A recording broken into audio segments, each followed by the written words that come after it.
पाकिस्तानियों की पसंदीदा तरीन अदाकारा की मंगनी तय पा गई। आइंदा बरस पिया घर सुधार जाएंगी।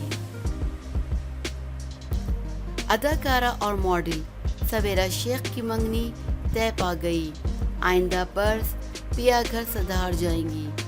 तफसीलात के मुताबिक अदाकारा और मॉडल सवेरा शेख ने पंजाब पुलिस में तैनात एक पुलिस अफसर से शादी करने का फैसला किया है और इस हवाले से दोनों ख़ानदानों में मामला तय पा गए हैं और मंगनी की रस्म भी हो चुकी है। सवेरा शेख के होने वाले शौहर पंजाब पुलिस में अफसर हैं। सवेरा शेख का कहना है कि हमारी लव मैरिज है, लेकिन इसके साथ घर वालों की रजामंदी भी शामिल है।